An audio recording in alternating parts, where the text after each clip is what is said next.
misalkan hamba Tuhannya yang em, emang bergumul dengan masalah mental, terus perlu waktu untuk cuti dulu, terus pas balik lagi dia bisa kasih kesaksian. Soalnya masalah mental itu kan bukan berarti kita berdosa gitu ya. Ya.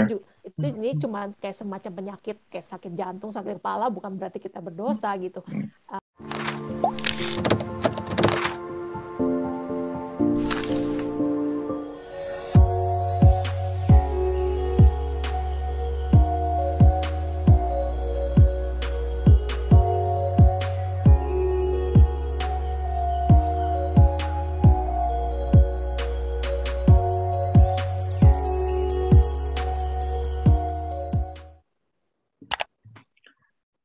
Baik, selamat pagi, siang, atau malam, kapan saudara-saudara akan nonton rekaman ini. Sekali lagi selamat bergabung di Ngopas. Ngopas adalah ngobrol pastor, di mana kita akan berbincang secara informal dengan narasumber mengenai satu topik tertentu, topik yang memang sudah ditentukan, dan kita akan tanya jawab juga nanti di waktu setelah interview tersebut.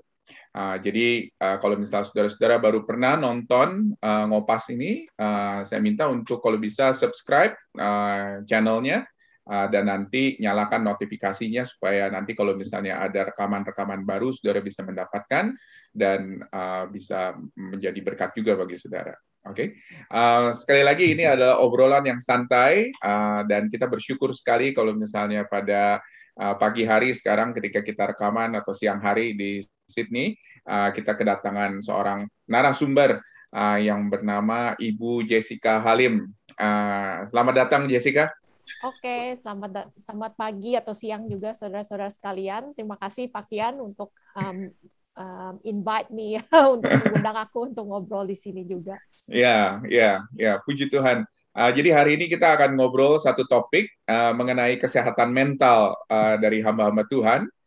Dan saya harap mudah-mudahan topik ini sangat applicable sekali buat kita semuanya. Tapi sebelum kita ngobrol, mungkin kita berdoa dulu, kita minta pimpinan Tuhan ketika kita ngobrol bersama-sama ini. Mari kita berdoa. Terima kasih Bapa di surga, karena Engkau adalah Allah yang sudah menciptakan kami, membentuk kami sesuai dengan gambar dan rupa-Mu, dan di dalam Yesus Kristus Engkau menebus kami Tuhan menjadi anak-anak Tuhan. Tuhan, tolong biarlah kiranya ketika kami melihat siapa diri kami, ajar kami Tuhan untuk kami boleh sadar bahwa kami ini adalah ciptaan Tuhan, dan bahwa kami diciptakan untuk kami bisa berhubungan dengan Engkau ya Bapa, dan di dalam Tuhan Yesus Kristus kami boleh memiliki akses untuk datang kepada Bapa. Kami berterima kasih sekali lagi ya Tuhan. Kami menyerahkan waktu di mana kami akan ngobrol-ngobrol, khususnya mengenai topik kesehatan mental. Biarlah kiranya Tuhan yang ada di tengah-tengah kami, dan Tuhan boleh memberkati waktu kami bersama-sama. Terima kasih Tuhan, di dalam nama Yesus kami bersyukur dan berdoa. Amin. Oke, mungkin kita kenalan dulu ya dengan Jessica. Jadi, apa kabar Jessica? Ini tentunya orang Indonesia, tetapi tinggalnya di mana nih sekarang nih? Boleh kasih tahu Ya, sedikit? jadi ya namaku Jessica. Aku tadinya dari Jakarta, Jakarta Barat. Cuman 17 tahun yang lalu aku pindah ke Sydney karena untuk kuliah. Jadi sekarang tinggalnya sih di Eastern Suburbs ya, lebih timur gitu sih, Sydney. Oke, yap. Terus kemudian bisa sedikit ceritakan mengenai pelayanannya sekarang, apain aja? Ya, jadi sekarang aku kerja di organisasi Kristen namanya City Bible Forum. Jadi itu sebenarnya organisasi pelayanan Kristen yang tujuannya adalah untuk menyebarkan kabar baik Yesus Kristus di tempat kerja. Jadi kita melayani, memperlengkapi, melatih para pekerja Kristen untuk membagikan Injil Yesus kepada teman-teman yang bukan Kristen. Kita juga mengadakan event-event terbuka untuk menjangkau pekerja yang bukan Kristen sambil membuat tempat aman, a safe space, supaya mereka bisa mengeksplorasi pertanyaan-pertanyaan besar di hidup, seperti contohnya tujuan hidup, arti hidup, ketuhanan, dan lain-lain sebagainya. Jadi mungkin kalau di Indonesia itu ada pelayanan yang mirip yang namanya marketplace ministry begitu ya, kurang lebih ya. Oh, ada juga ya. Oh, Ya, ada di Indonesia. nggak tahu malah. Perkantas juga saya tahu ada pelayanan yang mirip seperti itu. Oh Oh, ya, puji Tuhan. Kita memang membutuhkan pekerja-pekerja untuk dikirimkan ke berbagai macam bidang dan berbagai macam segi dari kehidupan untuk bisa melayani dan memberitakan Injil Yesus Kristus ya. Nah, kita akan ngomong pada siang hari ini mengenai masalah kesehatan mental nih. Pertama-tama mungkin bisa sedikit ceritakan kenapa mungkin Jessica bisa kita sebut sebagai expert di dalam kesehatan mental ini. Aduh, Atau aku mau disclaimer dulu ya. silakan. Mulai. Jadi aku udah lama tinggal di Sydney, jadi bahasa Indo aku kadang-kadang udah jelek. Oh, ya. Terus aku bukan expert, aku nggak punya gelar psikologi atau nggak punya gelar sekolah teologi. Aku juga baru kerja di pelayanan 2,5 tahun, tapi aku cuma mau sharing aja ya pengalaman pribadi aku yang selama menjalani pergumulan mental health ini ya. Ya, silakan. Jadi perjalanan aku bergumul dengan penyakit mental itu dimulai pada tahun 2009, itu 12 tahun yang lalu. Waktu itu ada konflik gede di keluarga yang bikin aku stres berat, sampai akhirnya aku didorong oleh teman gerejaku untuk ke dokter umum yang menyuruh aku untuk ketemu psikologis. Nah, oleh psikologis ini aku didiagnosa clinical depression atau depresi klinis. Gejala-gejalanya adalah mood aku turun drastis, sedih, pengen nangis terus, kehilangan sukacita dan semangat hidup, susah tidur, pikiran nggak bisa konsen, sampai mengganggu kehidupan sehari-hari aku. Jadi nggak bisa kerja dan membuat kesalahan terus. Nah, saat itu psikologisnya bilang perawatannya cukup dengan konseling aja, nggak usah ambil obat. Jadi selama 6 bulan aku konseling dan membaik jauh setelahnya. Tapi 2 tahun kemudian, tahun 2011, aku memutuskan untuk menjalani ministry apprenticeship, kayak magang atau pelatihan untuk jadi hamba Tuhan. Nah, di pertengahan tahun itu ada suatu kejadian yang bikin aku stres lagi gitu. Jadi, tapi kali ini aku mengalami bukan depresi, tapi gejala anxiety atau kecemasan kalau bahasa Indonya ya. Makin lama makin parah, aku mengalami anxiety attack beberapa kali, jadi kecemasan yang akut, takut ini itu, terus dada aku jadi sesak, pikiran takut jadi gila, jari-jari tangan berasa kayak ada yang nusuk-nusuk gitu. Terus aku balik ke psikologis yang sama, yang mendiagnosa aku dengan panic anxiety disorder atau penyakit panik kecemasan, apa ya itu. Tapi bukan cuma itu saja, sebulan kemudian tanpa sadar aku mulai mengalami gejala-gejala yang aneh yang lain, seperti moodnya happy terus, banyak energi walaupun tidurnya berkurang, malah ada beberapa hari aku cuma tidur kayak 2 jam dalam sehari, tapi besokannya aku nggak capek sama sekali, malahan energiku naik gitu. Terus pikiran aku mulai banyak ide-ide baru, sampai parahnya aku mulai halusinasi. Aku pikir aku punya superpower, bisa baca pikiran orang dan bisa meramal masa depan. Sampai aku pikir aku berada di surga, ketemu Tuhan gitu. Untungnya psikologis aku langsung bilang gejala itu adalah gejala mania atau manic attack yang merupakan bagian dari penyakit mental namanya bipolar. Aku pikir apaan tuh bipolar? Aku nggak pernah dengar sebelumnya kan. Bipolar, B artinya 2, polar itu artinya polarity atau 2 kutub yang berbeda. Jadi kutub yang atas tuh namanya mania, di mana aku bisa berasa happy terus, banyak energi, tapi nggak sustainable, jadi lama-lama crashnya dengan kutub yang bawah, depresi itu, nggak ada energi. Nah, untuk bipolariku, aku dihubungkan dengan seorang psikiater yang kasih aku obat. Sejak itu sampai sekarang aku rutin minum obatnya dan dipadu dengan konseling sama konselor aku. Jadi, iya. Terima kasih buat kesaksian pribadinya ya, boleh dibilang ya, Jessica. Jadi bagaimana melalui ini semuanya dan dengan tanda-tanda atau dengan simptom-simptom tadi yang disebutkan begitu ya. Dan yang sangat menarik itu adalah kita akan melihat khususnya bagaimana hubungan antara kesehatan mental dengan kehidupan hamba-hamba Tuhan ya. Dan itu yang menjadi topik kita pada siang hari ini. Mungkin beberapa pertanyaan yang saya ingin tanyakan. Yang pertama itu adalah, kenapa sih menurut Jessica mental health care atau perawatan kesehatan mental itu tuh penting buat manusia pertama-tama, terus kemudian juga penting khususnya buat hamba-hamba Tuhan yang melayani di gereja ataupun juga di organisasi Kristen lainnya? Menurutku area mental health care ini banyak nggak diomongin karena masih ada stigma atau tabu gitu ya di kalangan umum, ada rasa malu, negatif konotasi, seakan-akan kita itu gila, atau di film-film banyak kriminal pembunuh yang sakit jiwa gitu. Jadi orang kayak takut untuk membicarakan hal ini secara terbuka, padahal hal ini banyak terjadi gitu. Kalau statistik di Australia itu 1 dari 5 orang atau 20% orang di sini pernah mengalami penyakit mental. Kalau statistik di Indo, aku lihat di kompas.com tahun 2017, ada 27,3 juta orang di Indonesia, atau sekitar 10% orang di Indonesia mengalami masalah kejiwaan. Aku yakin figur ini naik jumlahnya sejak COVID ya. Tapi di Indonesia ada artikel bilang 91% dari masyarakat Indonesia yang mengalami gangguan jiwa ini tidak tertangani dengan baik. Jadi isu ini penting untuk dibuka dan dikupas gitu ya.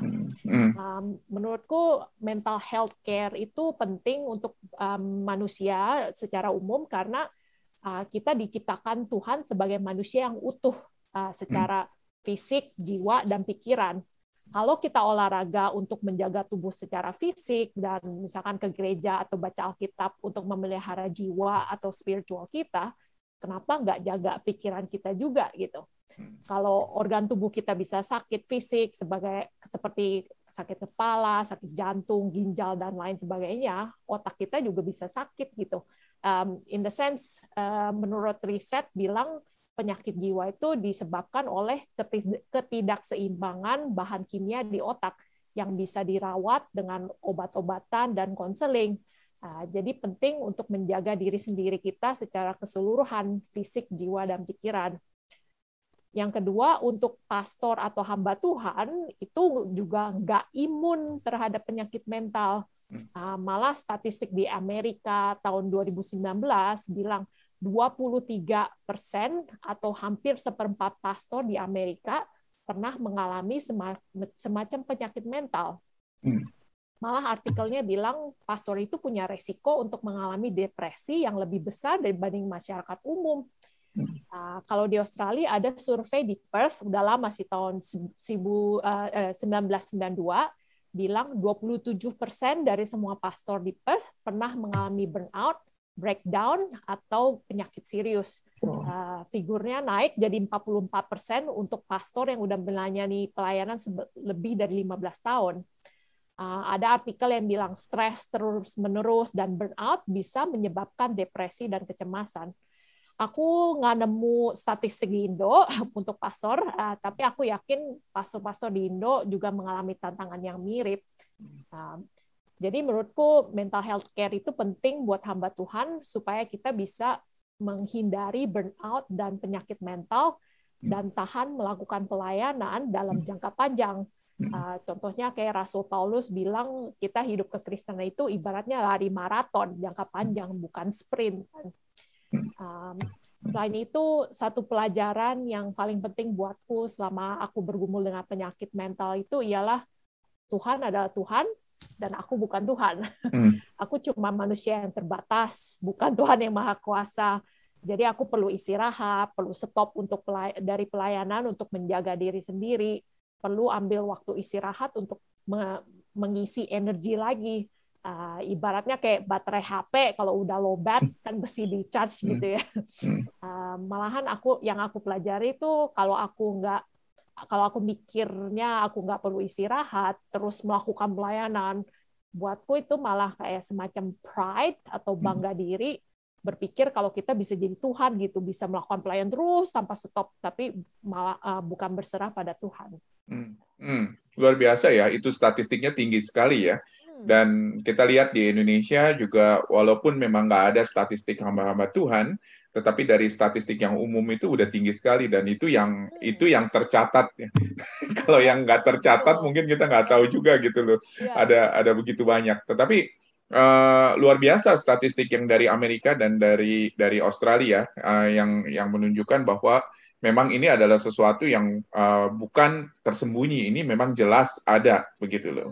Cumanya masalahnya mau diakui atau enggak sama yang bersangkutan, dan apakah ada care yang memang terstruktur gitu ya, dari organisasi ataukah dari gereja kepada hamba-hamba Tuhannya ya. Oh, thank you. Jadi ini memang betul-betul adalah masalah yang sangat penting dan kita perlu bicarakan mengenai hal ini. Nah, pertanyaan yang kedua, apa masalah-masalah yang Jessica pernah hadapi sebagai pekerja, sebagai seorang pelayan hamba Tuhan, atau mungkin dari pengalaman dari hamba-hamba Tuhan lainnya di dalam mental health ini? Dan seberapa besar efek dari permasalahan ini kepada pelayanan atau kepada orang yang dilayani mungkin? Ya. Jadi aku tadi cerita, aku pas magang jadi hamba Tuhan di tahun 2011, itu penyakit kecemasan dan bipolarku muncul kan. Terus pada saat itu pelatih atau pastor aku saat itu bilang kalau aku nggak cocok untuk kerja di pelayanan. Karena kalau aku stres, efeknya ke kesehatan mentalku gitu. Jadi aku balik ke kerja sekuler, pikiran karena aku punya penyakit mental, jadi nggak bisa kerja jadi hamba Tuhan gitu. Sampai sekitar 4 tahun yang lalu di salah satu acara City Bible Forum lagi bahas soal mental health, aku dengar kesaksian dari salah satu AFES staff worker atau hamba Tuhan buat pelayanan mahasiswa kayak perkantas gitu di sini. Kalau dia juga punya bipolar sama kayak aku. Nah, aku main kaget kan, oh ternyata bisa juga jadi hamba Tuhan walaupun punya penyakit mental gitu. Dia bilang sih kuncinya adalah mengenali diri sendiri, tahu gejala-gejalanya, dan berhati-hati sekitar itu. Misalkan kalau dia perlu bikin khotbah, ya dia bikin dari jauh-jauh hari, nggak last minute gitu, dan perlu istirahat yang banyak. Nah, terus habis itu aku memutuskan untuk coba lagi kerja di pelayanan. Karena aku suka pelayanan kepada pekerja, aku mulai kerja di City Bible Forum ini part-time 2 tahun lalu. Dimulai dari 2 hari per minggu, ditambah jadi 3 hari per minggu tahun lalu, dan mulai tahun ini aku kerja full-time. Puji Tuhan, 2 tahun pertama kesehatan mentalku baik-baik aja, nggak ada masalah. Tapi sayangnya bipolarku kambuh lagi awal tahun ini. Sebabnya tuh kambuh karena aku terlalu sibuk, terlalu banyak ketemu orang, baik untuk pelayanan maupun sosial, ketemu teman, dan nggak istirahat dengan baik. Ada beberapa kali hari Sabtu aku keluar ketemu teman seharian lebih dari 12 jam nonstop, tapi bukannya capek, tapi malah energi aku makin naik dan nggak bisa tidur. Nah, aku bergumul dengan ini selama beberapa bulan, awal Februari, Maret, Juni, Mei dan Juni, makin lama makin parah sampai di pertengahan Juni tuh aku crash, mengalami kutub yang di bawah gitu, kayak nggak ada energi untuk ketemu orang dan kecapean, hampir berasa kayak mau burn out. Kambuhnya bipolar aku ini bikin aku nggak bisa kerja di pelayanan, jadi aku harus mengambil 1,5 minggu cuti sakit supaya aku bisa istirahat dan sembuh lagi. Nah, aku pikir efeknya masalah mental ini kalau lagi kambuh, yaitu aku jadi nggak bisa kerja di pelayanan. Mikir sedikit aja soal kerja pelayanan bikin aku sakit kepala, nggak pengen dan nggak bisa ketemu orang yang dilayani karena nggak ada energi sama sekali. Jangankan pelayanan, berfungsi sehari-hari aja itu susah, kayak bersihin kamar mandi, aku nggak bisa atau bikin sakit kepala gitu. Terus gereja, karena di sini lagi lockdown ya, gereja online, aku juga males ngobrol sama orang, jadi cuma datang kerja, dengerin khotbah, terus langsung keluar, nggak ikut ngobrol-ngobrol setelah gereja. Jadi kayak nggak efektif gitu pelayanannya. Untungnya tempat kerjaku City Bible Forum ini sangat pengertian dan bisa support aku. Jadi setelah aku ambil 1,5 minggu cuti sakit itu, keadaanku mulai membaik sih. Thank you sekali lagi buat sharing mengenai sesuatu yang kamu gumuli dan kamu going through gitu ya. Dan ini sangat-sangat membantu sekali untuk kita bisa mengerti bahwa permasalahan ini nih real. Bahkan juga di dalam para hamba Tuhan, orang-orang yang ada di dalam pelayanan penuh waktu, boleh dikatakan apakah itu di gereja ataukah di dalam organisasi kekristenan. Kalau begitu kira-kira begini mungkin ini juga dari pengalaman, dari kesaksian, kira-kira prinsip apa aja yang bisa kita terapkan kalau gitu, atau apa yang kamu sudah terapkan untuk membuat kita sehat secara mental, khususnya bagi kita nih, gospel workers, kita yang pekerja-pekerja yang ada di ladang Tuhan, yang bekerja secara full time, yang menghadapi dunia stres, dunia pelayanan, begitu ya. Kira-kira hal-hal apa aja yang bisa kita lakukan gitu untuk menjaga kesehatan mental kita? Ya, kalau aku sih percaya akan yang namanya holistic approach to self-care. Maksudnya kita itu diciptakan sebagai manusia utuh, jadi ada fisik, emosional, spiritual, dan sosial. Jadi kita harus menjaga diri secara keseluruhan juga, jadi bukan cuma satu aspek doang gitu. Jadi contohnya yang pertama secara fisik, olahraga itu penting sekali. Pas olahraga, otak kita menghasilkan happy hormone yang adalah obat antidepresi natural. Kalau dulu psikologis aku bilang kalau bisa minimal olahraga 3 kali seminggu selama minimum 30 menit gitu. Selain itu kita harus juga tidur yang cukup untuk minimal 7-8 jam setiap hari. Jaga makanan juga penting, banyak makan sayur, buah, protein, dan kurangi gula dan junk food. Terus juga kalau dokter bilang makan obat antidepresi atau anti kecemasan, makanlah obat itu dengan teratur menurut saran dokter. Yang kedua, secara emosional, yang membantu aku adalah regular counseling dengan psikologis atau konselor, dengan talk therapy atau terapi dengan bicara, dan menulis jurnal. Konselor aku bisa membantu menggali isu-isu apa yang ada di balik penyakit mentalku. Contohnya salah satu sebab pemicu kecemasan atau bipolarku adalah pengalaman masa trauma semasa masa kecil. Dengan bantuan konselor itu aku bisa menghadapi dan mencari jalan keluarnya. Selain itu secara emosional penting kita untuk menjaga tangki emosional kita, emotional tank. Ibaratnya energi emosional itu kayak tangki air dengan keran terbuka di bawahnya. Nah, pas tangki kita penuh, kita bisa pelayanan banyak, serasa banyak energi. Tapi karena kerannya terbuka, lama-lama energi itu menguras, airnya berkurang, energi kita berkurang, kita berasa capek dan nggak ada energi. Saat itulah kita harus stop dan mencari cara untuk mengisi ulang tangki kita. Contohnya karena aku itu introvert, jadi caraku untuk mengisi ulang tangkiku ialah diem di rumah, nggak ketemu siapa-siapa, santai-santai sendiri sambil baca buku, bersihin kamar mandi, nonton Netflix atau main piano. Nah, pas tangki airku penuh, barulah aku bisa keluar lagi ketemu orang untuk melayani mereka gitu. Yang ketiga, secara spiritual, tentu aja saat teduh itu penting untuk menjaga hubungan kita dengan Tuhan. Baca Alkitab, renungan, berdoa, mendengarkan lagu-lagu Kristen secara reguler itu penting buatku untuk mendapat kekuatan dan ketekunan dari Tuhan untuk menjalani saat-saat penderitaan akibat penyakit mentalku ini. Yang terakhir, secara sosial, support dari keluarga dan teman-teman itu juga penting untuk kesehatan mental kita. Tentu aja awal-awalnya keluarga dan teman kita mungkin nggak ngerti ya penyakit mental kita itu apa. Jadi kita mesti bersabar, menjelaskan kepada mereka pergumulan kita tuh apa aja. Mudah-mudahan lama-lama mereka bisa mengerti dan kasih dorongan dan support buat kita juga. Ya, makasih buat sharingnya. Jadi sekali lagi untuk menghadapi ini semuanya kita harus membutuhkan sebuah pendekatan yang holistik gitu ya, seperti yang tadi kamu katakan bahwa jadi ini bukan hanya sekedar spiritual, bukan hanya sekedar secara psikologis, bukan hanya sekedar mental, tetapi juga keseluruhan ya. Bahkan juga exercise juga itu penting, olahraga penting. sesuatu yang kita seringkali sepelekan, justru itu justru penting, dan itu memberikan kepada kita juga sebuah self healing juga sebetulnya ya, di dalam kehidupan kita, di dalam kesehatan mental kita. Thank you sekali lagi buat sharing pengalaman mengenai approach apa aja yang sudah dilakukan dan yang apa aja yang jalan begitu loh, ketika kita menghadapi kesulitan ini.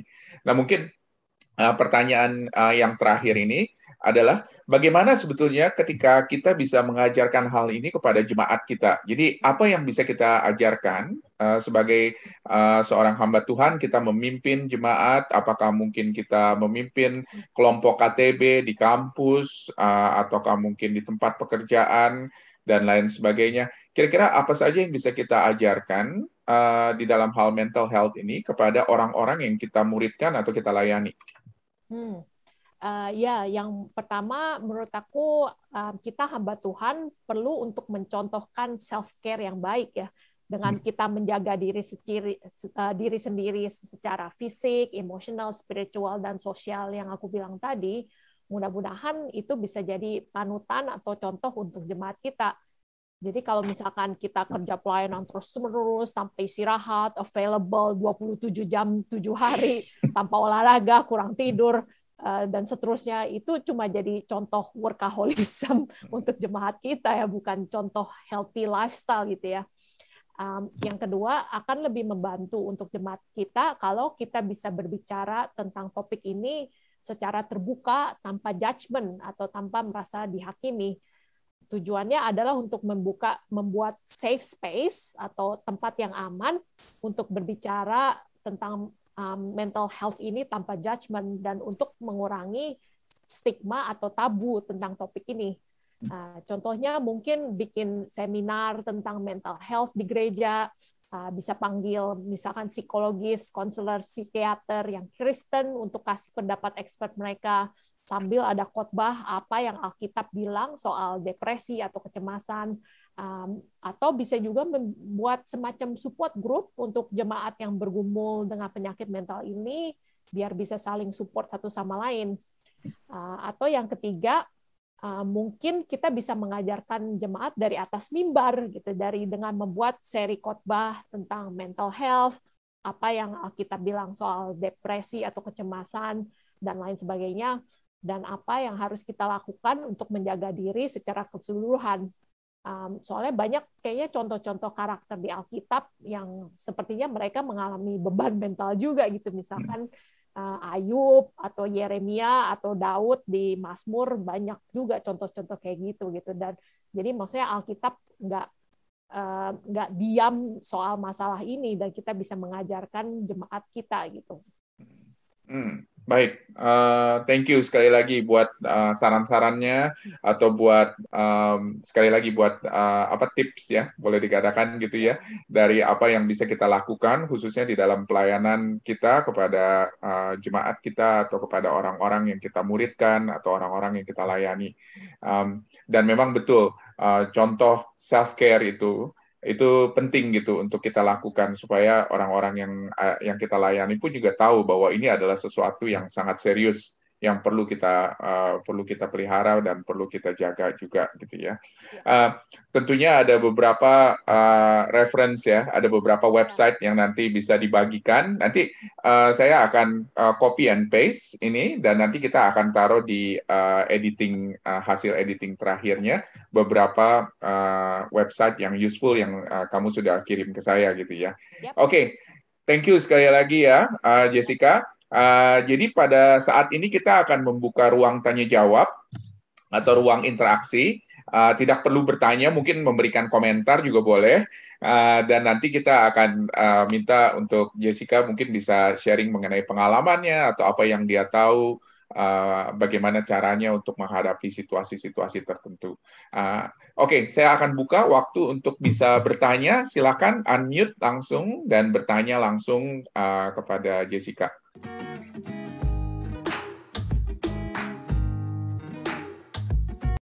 Jangan malu-malu.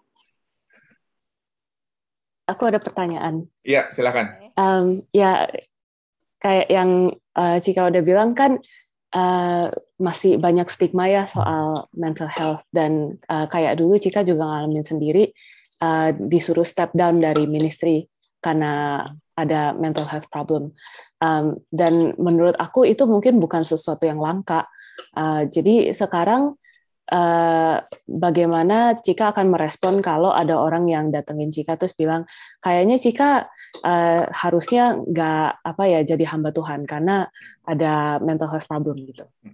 Jadi sekarang bagaimana kayak respon yang helpful tuh kayak gimana? Silakan langsung ditanggapi. Mungkin aku pikir jadi hamba Tuhan itu bukan berarti kita harus perfect ya, nggak mengalami masalah mental atau nggak mengalami masalah yang lain. Jadi I think kalau menurutku aku kalau ada orang yang bilang begitu, aku bisa bilang, oh aku tuh udah bergumul dengan ini selama 10-12 tahun, jadi aku tahu simptom-simptom gejala-gejalanya apa aja buat aku, dan aku tahu gimana caranya untuk stop dan mengatasi gejala-gejala itu gitu. Jadi intinya aku kenal dengan diri aku sendiri lumayan bagus. Aku tahu apa yang bisa bikin aku capek, apa yang bisa bikin aku untuk ngisi tangki airnya lagi. Tuhan, aku percaya Tuhan bisa memakai kelemahan aku untuk for His glory gitu, untuk kemuliaan Dia. Jadi bukan berarti aku harus perfect dulu, bisa sehat terus baru bisa melayani. Karena emang ya namanya hamba Tuhan juga manusia biasa ya, kita juga penuh dengan kelemahan, tapi justru dalam kelemahan kita itu kemuliaan Tuhan bisa dilihat lebih besar lagi gitu. Kalau soal stigma sih, aku awal-awal dulu yang pas aku bilang aku depresi itu aku juga bergumul gitu, kayak aduh takut juga mau kasih tahu orang, ntar malu lah, ntar mereka pikir apa. Tapi buat aku itu rasa malu, rasa shame-nya itu udah diambil Tuhan Yesus di kayu salib gitu. Jadi aku nggak usah takut dengan apa yang orang lain pikirkan tentang aku. Justru dengan aku ngomongin masalah mental health-ku secara terbuka, banyak orang yang datang ke aku bilang, oh thank you for sharing, sebenarnya aku juga mengalami hal yang sama, begini.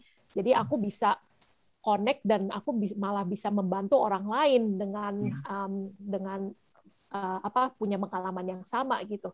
Jadi aku sih mendorong orang-orang untuk terbuka, tapi dan juga untuk bisa membantu orang lain yang mengalami hal yang sama gitu. Jadi nggak perlu malu lah istilahnya.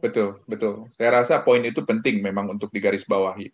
Karena apa? Karena kita bukan cuma hanya sekedar terbuka, tetapi bagaimana kita bisa terbuka dengan membantu orang lain. Jadi dengan contoh apa yang sudah kita lakukan atau apa yang sudah kita kerjakan untuk maintain kita punya kesehatan mental atau kesehatan mental ini, mau nggak mau itu akan menjadi dorongan juga gitu loh kepada orang lain. Ya, tapi memang di Indonesia terutama itu adalah ada masalah sistemis sebetulnya yang terjadi. Karena apa? Karena bukan hanya pengakuan dari bawah dari hamba Tuhannya yang harus terbuka kepada jemaat bahwa dia mengalami gangguan mental atau kesehatan mental yang terganggu dan lain sebagainya, tetapi juga dari pihak atas. Jadi dari pihak gereja, dari pihak majelis juga mengakui hal itu dan mengakui bahwa ini adalah suatu masalah yang harus dihadapi. Ini bukan sesuatu yang tabu, ini adalah sesuatu yang harus dilalui dan harus mendapatkan care yang tepat begitu, boleh dikatakan seperti itu. Ya, tapi memang masalahnya itu cukup kompleks. Oke. Kita akan buka lagi pertanyaan yang lain. Silakan kalau yang mau bertanya langsung saja unmute dan langsung bertanya. Silakan. Tadi ada yang mau tanya ya, Julio kayaknya mau tanya ini.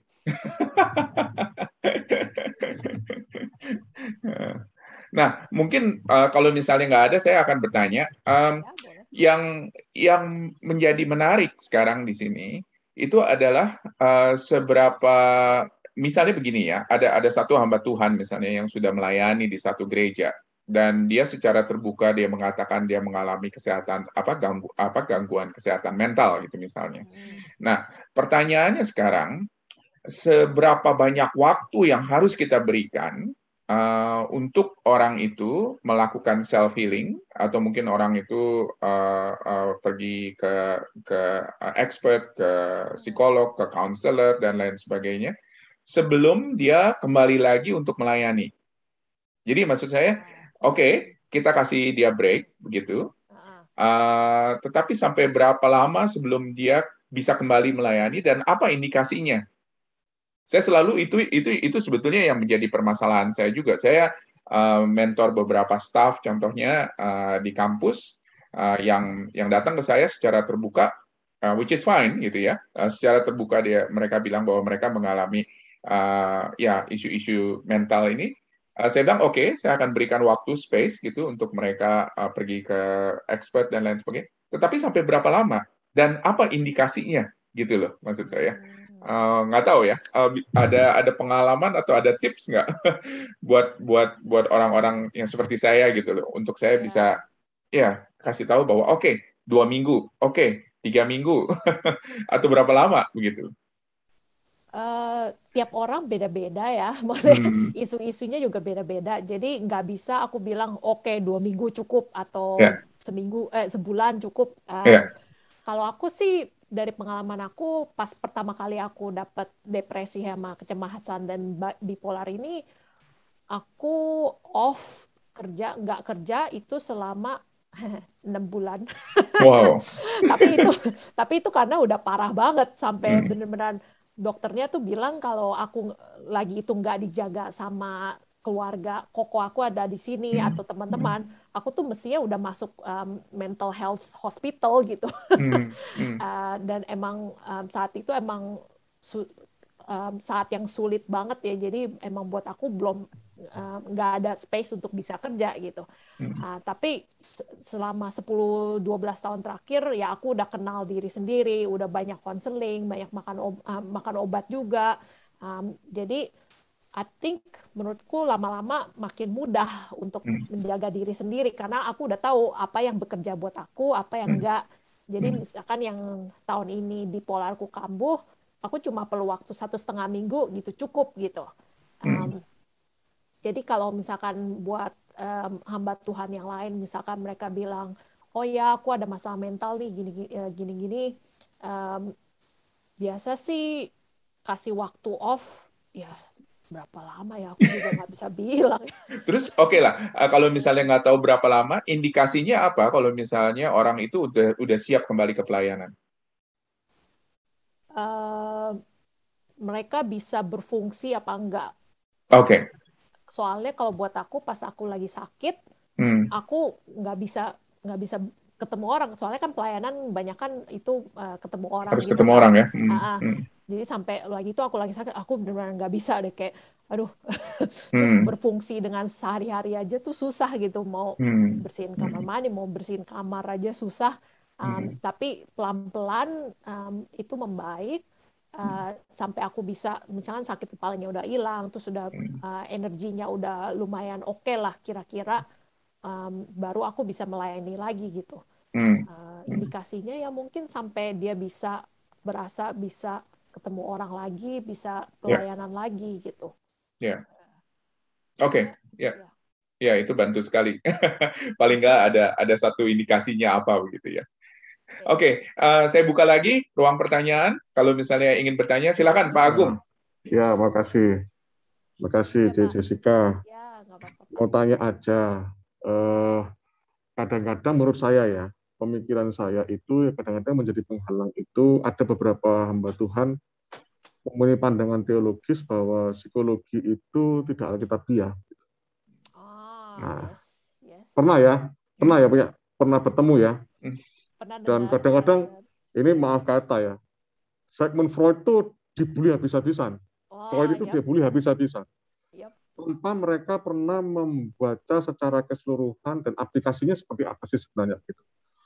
Nggak semua teori, meskipun saya tahu Freud adalah seorang ateis, tapi kan Tuhan bisa pakai orang ateis untuk menemukan satu kebenaran yang kita bisa applicable dalam kehidupan kita. Nah, menurut Jessica sendiri, bagaimana sih? Apakah itu yang menjadi penghalang sehingga hamba Tuhan itu ya Jesus is enough gitu? Silakan, saya minta pandangan dari Jessica. Makasih. Ya, wah, silakan langsung. Pertanyaan yang bagus sekali. Emang banyak orang Kristen yang bilang, aku nggak perlu obat, Tuhan Yesus aja cukup gitu. Aku nggak perlu counseling, aku dengan ke gereja aja cukup gitu. Tapi menurutku Tuhan itu besar gitu ya, dan Dia emang bisa bekerja melewati sains, sains bahasa Indonesia apa ya? Ilmu pengetahuan. Bisa bekerja lewat dokter, lewat bukan berarti, soalnya kalau kita cuma bilang cuma Tuhan lewat Alkitab doang bisa bekerja, nggak lewat medical atau nggak lewat obat-obatan, itu kayak membuat Tuhan dalam satu box kecil gitu yang nggak berkuasa gitu. Jadi contohnya juga kalau misalkan kita sakit kepala, kita minum obat Panadol. Kalau kita sakit jantung, kita ke dokter. Kalau kanker, kita pakai kemoterapi gitu-gitu. Tapi kenapa nggak kita mau ke psikologi atau ke psikiater gitu? Kalau menurut aku sih Tuhan berkuasa di semuanya dan Dia bisa memakai cara-cara obat, pengetahuan ilmiah itu untuk membantu kita juga gitu. Jadinya maksudnya itu pernyataan yang fair gitu. Maksudnya kalau misalnya kamu makan obat untuk sakit kepala, kenapa kamu nggak pergi ke psikolog atau ke psikiater gitu kalau kamu punya masalah mental ya? Dan juga psikolog ada Kristen, non Kristen. Ada yang bilang jangan ke psikolog non Kristen. Menurut aku Tuhan bisa bekerja lewat semuanya juga. Kayak psikolog aku yang pertama kali aku pergi pas depresi itu dia bukan Kristen, tapi dia mengajarkan hal-hal yang saat ini penting banget buat aku gitu. Justru kayak aku belajar stress management, cara untuk mengatasi kecemasan aku dengan breathing lewat pernapasan. Terus progressive muscle relaxation buat relax tubuh aku. Itu semua aku belajari dari psikologis yang non Kristen, dan itu berguna banget buat kehidupan aku gitu ya. Kenapa enggak gitu kalau Tuhan juga bisa bekerja gitu di dalam hal itu, kalau aku bilang sih. Terima kasih. Makasih. Silakan, ada lagi yang ingin bertanya? Ini kelihatannya Mas Julio udah nggak sabar nih mau tanya. Silakan, Mas. Ya, sorry, saya lagi banyak juga lihat layang yang lain. Mungkin karena kecemasan ini, jadi saya cemas sekali karena ketemu sama Jessica, sudah langsung sedikit depresi. Depresi, aduh, minum obat Pak. Ya, yang saya tanya gini ya, memang tadi nyambung dari Pak Agung bilang ya, selain tadi dari sisi teologi ya, stigma di kita budaya Timur itu kan memang apa yang dianggap tabu ya, meskipun itu secara ilmu pengetahuan bahkan masyarakat umum itu tidak harus begitu, bahkan itu bukan tabu lagi, hal yang biasa ya. Nah, stigma itu terlalu besar. Ya, jadi betul. Akhirnya menguasai ya semua bukan saja pemikiran ya, jadi relasi gitu ya. Sampai betul-betul semua terpengaruh gitu ya. Sampai misalnya organisasi yang kuat ya, punya keputusan tertinggi di dalam menangani problem hamba Tuhan termasuk gereja misalnya. Itu juga ikut-ikutan gitu kan. Akhirnya melihat suara dari masyarakat, suara dari jemaat seperti itu ya ikutan. Akhirnya secara nggak langsung hamba Tuhan yang tadi itu dalam tingkatan kecemasan ataupun depresi ringan begitu ya, tapi akhirnya jadi tinggi gitu ya. Jadi akhirnya memang dia akhirnya betul-betul terjadi depresinya gitu. Nah, ini yang saya nggak tahu apakah Jessica bisa kasih saran ya, rekomendasi gitu ya ke misalnya ke gereja atau lembaga pelayanan seperti Perkantas ya, itu hal yang sangat tidak baik begitu ya. Akhirnya kita bukan lagi tanda kutip seperti sedang mengembalakan atau membimbing mereka ya, tapi akhirnya tambah menyudutkan gitu ya. Kita nggak mau lah. Kita kata menghakimi itu sudah pasti kita hindari ya, tapi kita kan bisa pakai kata lain untuk hal yang sama gitu ya, menyudutkan gitu ya, mengasingkan gitu ya, mengistirahatkan. Itu kan bahasa-bahasa yang memang ya saya sedikit belajar politik ya, itu politik semua gitu kan. Tujuannya adalah tujuannya adalah ya saya mendengar suara jemaat, suara masyarakat umum untuk memberikan sebuah landasan kelulusan bahwa memang harus begini, artinya si hamba Tuhan ini ya harus diistirahatkan dulu begitu kan. Yeah. Gitu. Yeah.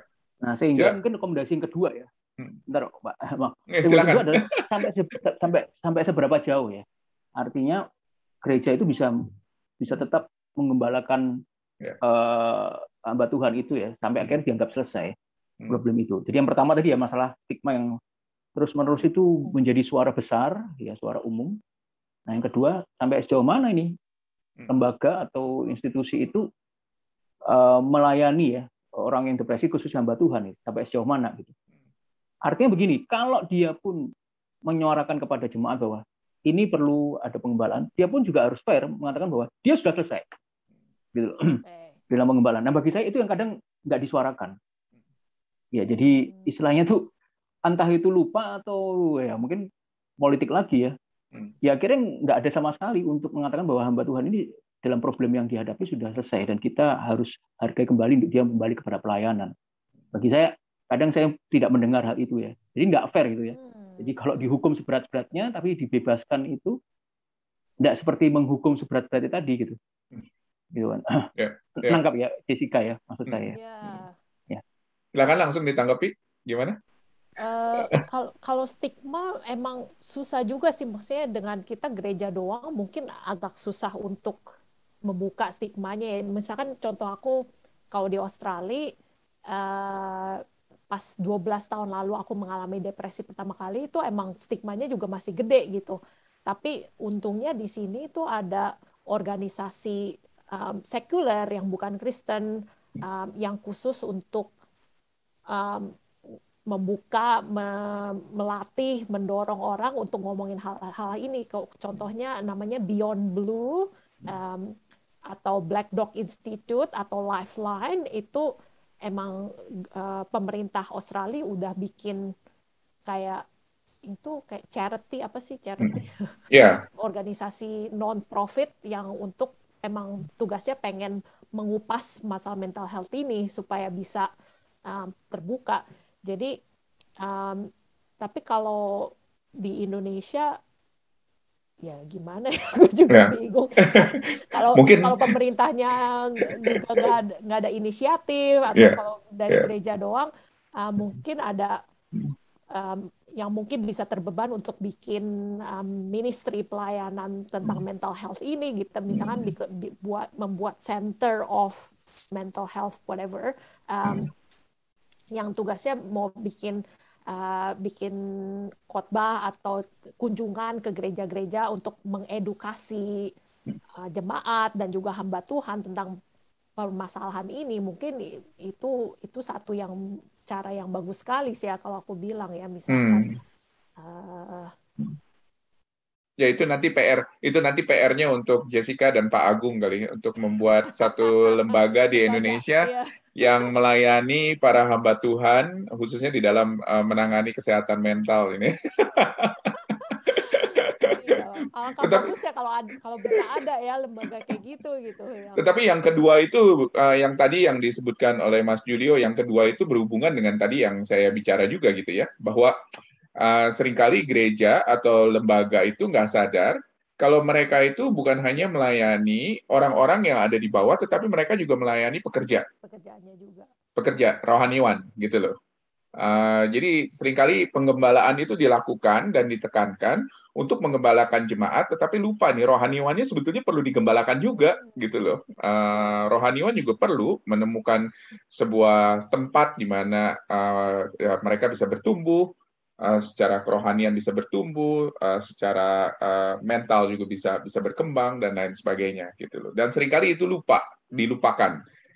Jadi dianggap sebagai pekerja yang dibayar dan tapi nggak dijaga gitu loh, tetapi tidak digembalakan. Betul ya Mas Julio ya, kurang lebih seperti kayak gitu kan keadaannya. Gini Pak, saya tambahin adalah kan banyak ayat firman Tuhan yang mengatakan bahwa soalnya tidak langsung kepada hamba Tuhan ya, mengatakan demikian. Itu Yakobus ya. Jadi engkau yang mengajar itu akan dihukum lebih berat.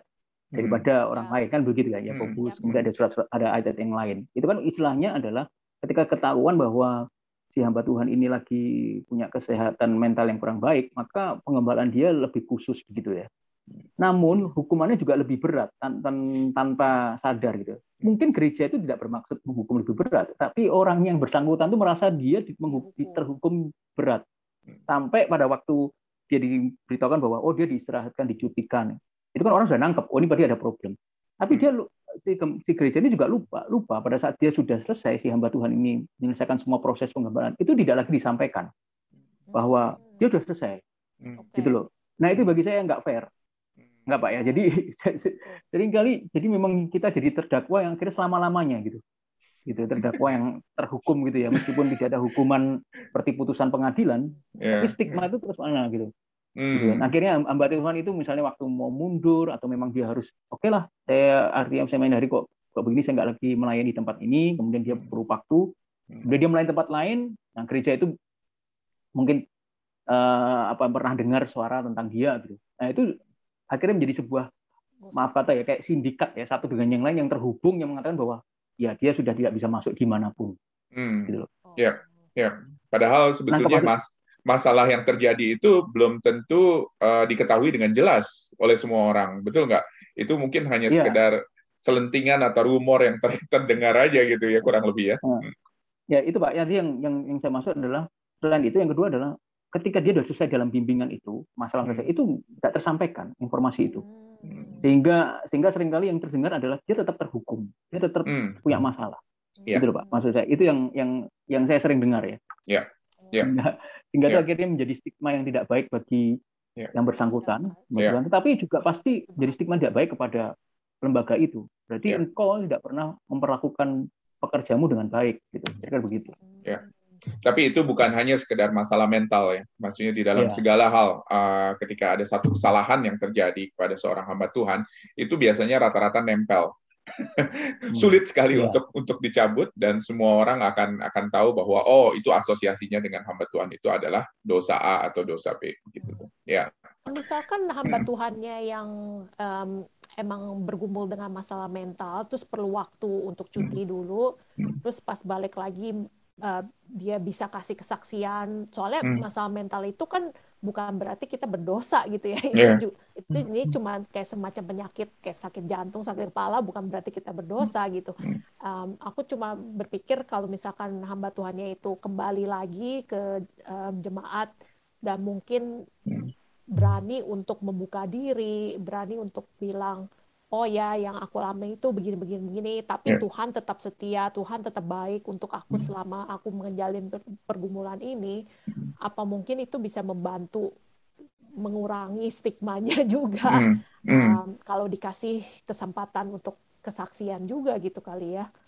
Ya, saya rasa yang kita perlukan itu model untuk orang-orang yang mengalami hal tersebut dan berani untuk menyaksikan kemurahan Tuhan, kesetiaan Tuhan kepada dia selama dia melalui hal tersebut.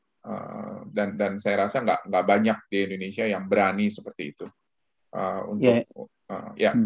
Betul ya. Saya sih salah satunya adalah ini, Pak. Juga perlu dia tetap ada di dalam komunitas gitu. Kedua, dia memang juga terhubung ya dengan orang-orang yang memang dianggap dia bisa membimbing dengan baik gitu loh. Sehingga jadi itu kan model juga pembimbingan Paulus kepada Timotius ya. Jadi yang kadang tahu Timotius itu begitu rentannya, maka yang membackup dia itu Paulus kan gitu kan. Waktu dia di surat Timotius kan kelihatan sekali penokohan dari Paulus ya. Gitu. Jadi itu yang bagi saya juga perlu menjadi model ya. Model pelayanan untuk bagaimana melayani teman-teman para pekerja di dalam problem kesehatan mental.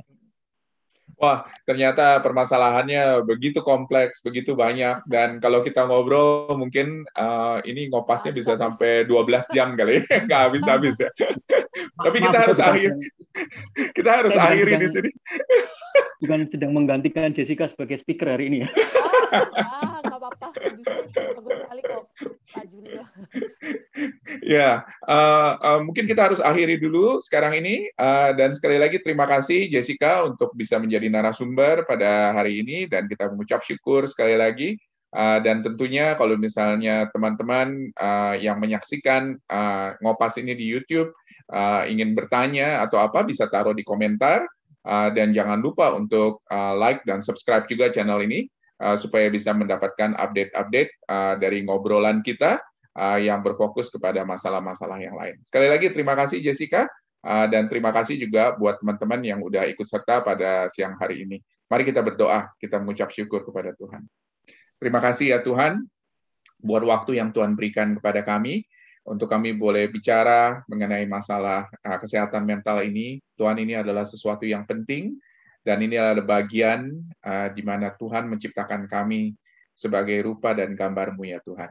Tuhan tolong, biarlah kiranya ajar kami, untuk kami boleh mengerti siapa diri kami, dan kalau misalnya ada masalah-masalah tertentu yang kami hadapi, kami boleh ya Tuhan berani untuk mencari orang-orang yang ahli untuk menangani ini, dan biarlah kiranya Tuhan di dalam kemurahan-Mu juga ya Bapa, Engkau membantu kami Tuhan, untuk kami bisa melalui ini semuanya, dan untuk melakukan sebuah self-healing ya Tuhan, terhadap apa yang terjadi dalam kehidupan kami. Terima kasih ya Tuhan. Kami ingin menyerahkan waktu ke depan ke dalam tangan Tuhan. Terima kasih untuk Jessica yang sudah menjadi narasumber kami. Kau terus memberkati dia di dalam pelayanannya dan juga di dalam kesehatan mentalnya juga ya Tuhan. Kami serahkan dia ke dalam tangan-Mu. Terpujilah Tuhan nama-Mu.